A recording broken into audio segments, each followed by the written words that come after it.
Happy Monday. Good afternoon. Thank you for joining us here on Live Impact News. I'm Nick Sturtevant. Thank you for spending your afternoon with us. We have a lot going on this afternoon. I'm not going to waste any time because we want to get straight to it. So happening right now, pop star Katy Perry, journalist Gayle King, Jeff Bezos' fiance, Lauren Sanchez, headed to space this morning as part of an all-female space crew. A pretty cool moment that we took live here on Live Impact News from 9 to 11.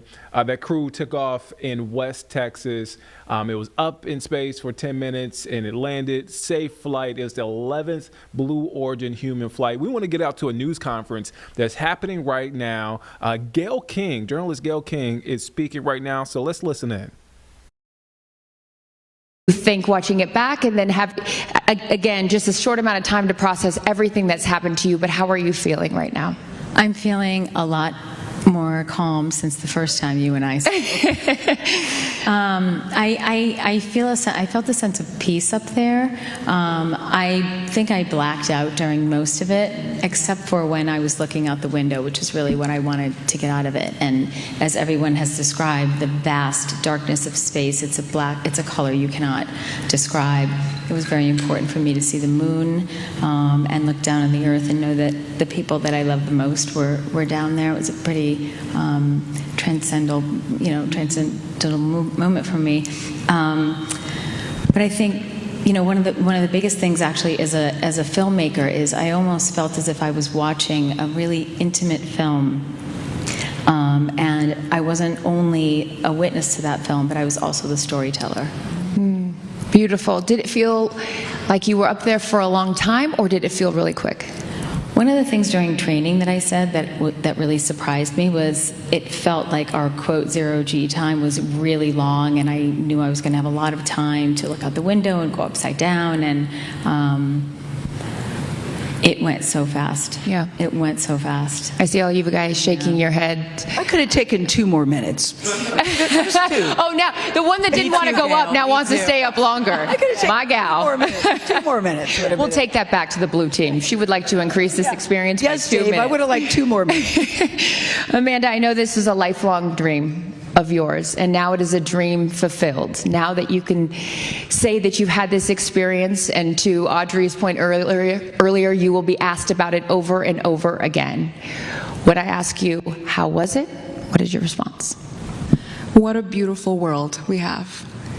And when I looked over it, all I could think, yes, the science was done, and that actually is a dream in itself. I think one of the happiest moments, this is going to make me sound like a nerd, and I am, so I own that, was when I found out that we could operate the science inside the capsule. What do you mean by that? Because I'm not. Originally, my experiments were going to be passive payloads, which I'm also very excited see the data from that, but to be able to do that and operate it while we had our moment in microgravity was such a phenomenal dream for me. Mm-hmm. And the person who had to sacrifice that in order to find justice was able to do that. So that in itself was a dream come true.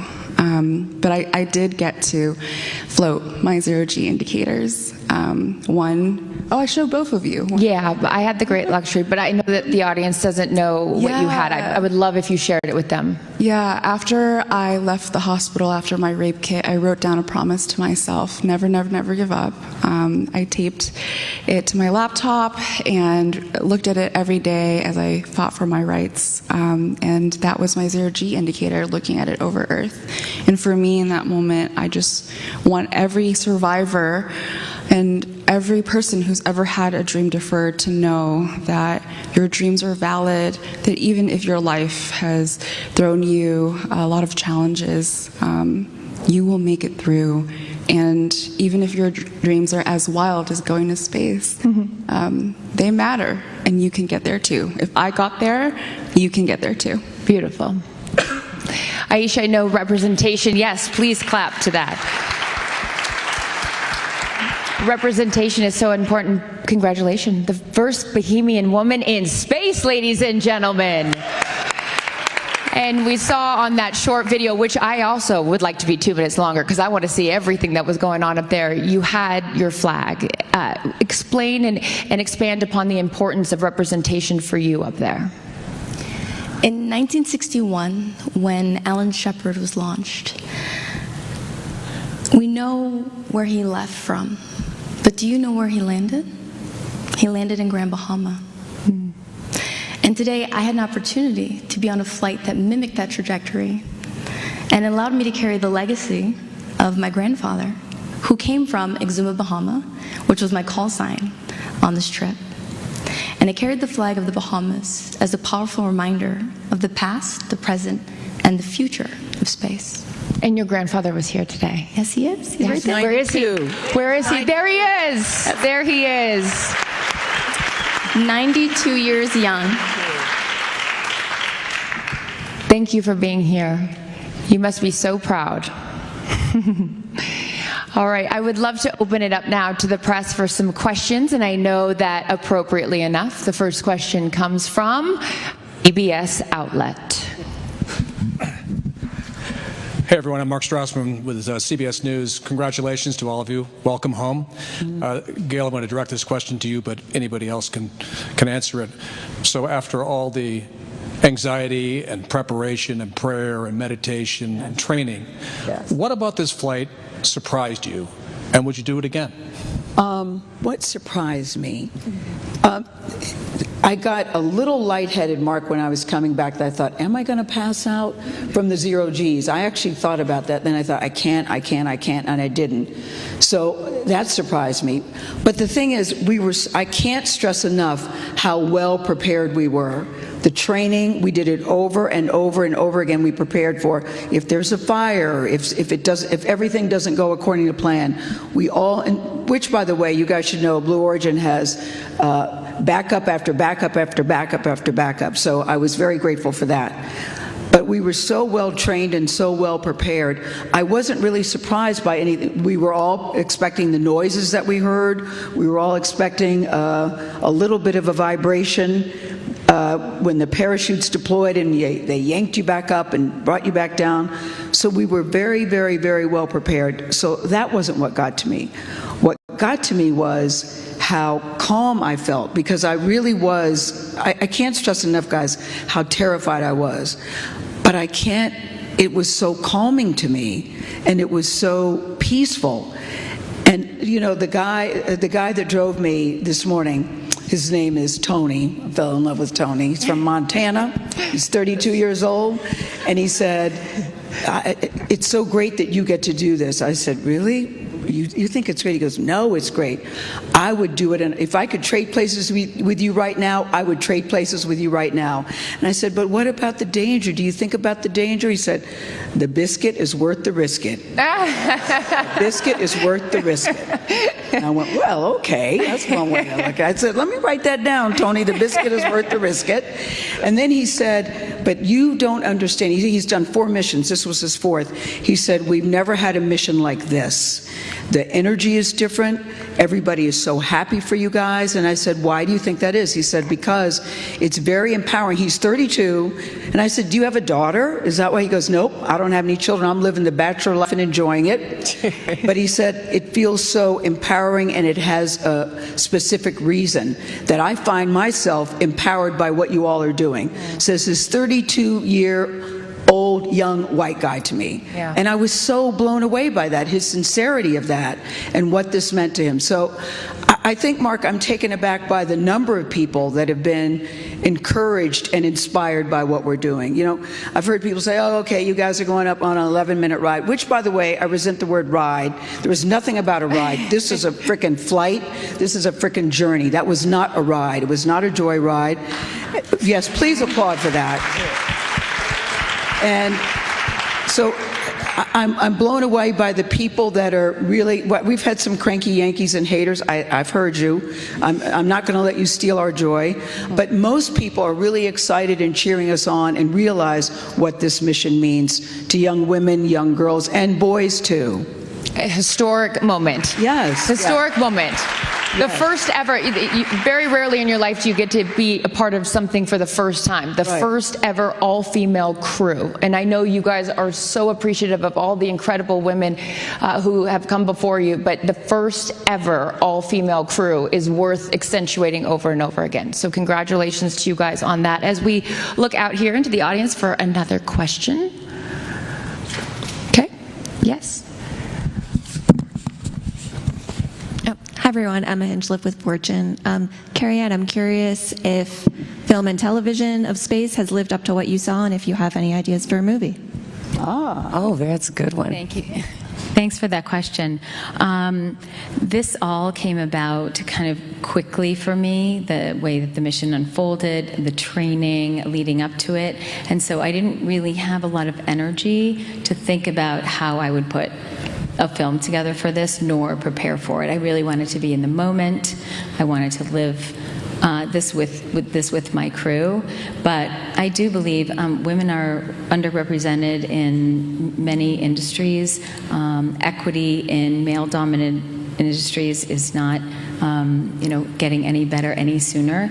And I hope that this mission and highlighting missions like this and getting that sort of story, those stories out of the media is really important. So I definitely have some ideas that I'm cranking through, so stay tuned.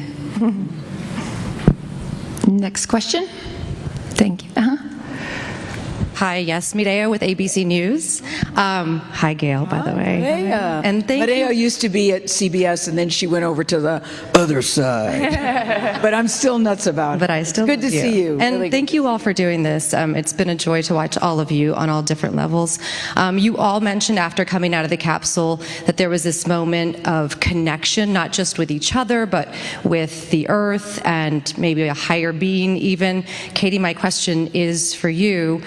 How are you hoping that this moment affects change for other people moving forward? I hope they can see the unity that we modeled and replicate that and understand that we weren't just taking up space, we were making space for the future. And for me, like Gail said, this wasn't a ride, it wasn't a destination, it was a journey, and it was a supernatural one. And my journey has always been about love and belonging, and I think that we have all felt that sometimes we weren't worthy or we didn't belong, and in certain ways, no matter all the accolades, no matter all the studying, no matter anything. And I think today we all said it, like, we belong here. Mm-hmm. This is where we belong, and we feel very sure of that. So I think that you'll never know the amount of love that you have inside of you to give and to receive until the day you launch, because you're leaving all the love behind and you're surrendering and you're hoping that you get another chance to love them again. And so when you come back down, you're like, oh, I get another chance and I'm going to do it. Oh my God, now I'm crying. Okay, very well said. Very well said. It's beautiful. Next question. Hi there, Ed Lavandera with CNN. Glad to see you guys all safely back on the ground. Us too, Ed. Lauren, this is a question for you. You spoke after the flight how you'd hope that people watching would see this as a possibility, an opportunity, I'm paraphrasing, but something that would be accessible to, I presumed you mentioned just average people across the country. But the fact is, this isn't accessible for millions and millions of people. Do you envision that this would be something that, you know, it'd be like flying from El Paso to Dallas for $200 on Southwest Airlines? Well, you know, I always revert back to the barnstorming era. And I don't know if you guys remember, that's when the Wright brothers first started flight. I mean, they never envisioned at that time that there would be 747s taking hundreds of people across the country. And so, yes, I think one of Blue's missions is to have that happen. You know, their other mission is for the benefit of Earth. They want to put all of heavy industry on Earth. And it may seem fantastical now, in space, sorry. I'm still like coming down from this. Yes, put of all heavy industry in space, and it may seem really fantastical now, but I know Jeff. And I know Blue Origin, and we might not see it in this generation, but their kids and their kids will eventually have that. So Blue Origin is building the road to space so that your kids and their kids can build the future. It's such a good point, and I think what's interesting, again, this being my first launch and new to this whole world, is that the normalcy of these flights is a good thing. It's seeing more and more of them is why this is all working. So and every time one goes up, they learn something. Every single time. Every single time. That's what they're doing. Every flight, they learn something. I think so many times, too, Ed, people think that you get comments about, why are you spending all that money in space? What about here on Earth? And to me, it's not a either or, it's a both and. And I think both things can be done. It's not a zero-sum game. And I think the more people, I was one of those people, actually. Well, I spent a lot of money on that.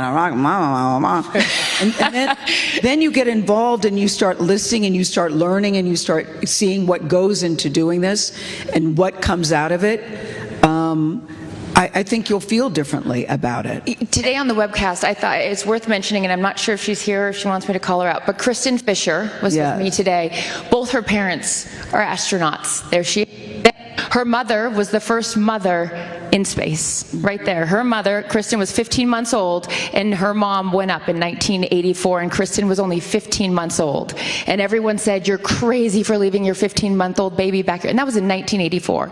And think now we sit here, as we just witnessed, the 11th human flight on Blue Origin, and we have mothers, and we have a grandmother that went to space. So seeing the frequency in which this is happening speaks to, I think, again, I'm new here, so I'm not trying to be the expert. Just observation as now a fan, because I would encourage anyone that has never been here, like me, prior to today, come here and see what they're doing. It is awe-inspiring, and it's motivating, and it makes me emotional. But I do think it's tough, though, when you talk about mothers. I mean, I'm a grandmother, because in the back of your mind, you know there's a risk, Clarissa. You do know that. And I, at one point, had started writing a letter to favorite son, Will, and favorite daughter, Kirby, and Oprah. Those are my 3 kitchen cabinet. And I was going to leave it on my kitchen counter, saying, many things that I wanted to say. And then I started writing, I don't even want to put that in the universe. I don't want to put that in the universe. I want to go in this thinking that I'm going to return with all my body parts, and that I can do everything that I said I wanted to do. But you can't help on some level think about it. Sure. And I'm not a risk taker, but I do believe when a mission is this big and you're working with the company that you know, I mean, I can't tell you how safe I felt with these people here. When you know that I think this flight, I guess what I'm trying to say, is so much bigger than us sitting on this stage. We all know that. This is great and wonderful, but we all know it's so much bigger than what we just did today, and bigger than all of us. And going back out in the world outside of here and telling everybody your story. You guys are all storytellers. In the audience, I know we have another question. Hi, this is Brian from People. I'll stand up. Sorry.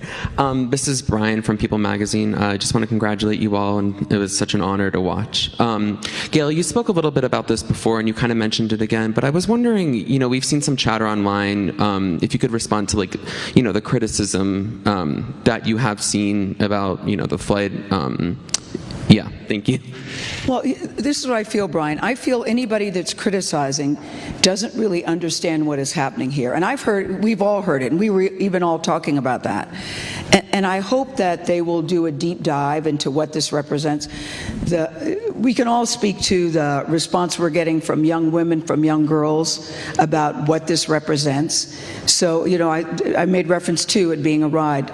This is really a lot of work, what went into getting us up and getting us down. Thousands Lauren, you should pick up on this. I'll take it a little bit. I get really fired up a little bit on this because what I would do is I would love to have them come to Blue Origin and see the thousands of employees that don't just work here, but they put their heart and soul into this vehicle.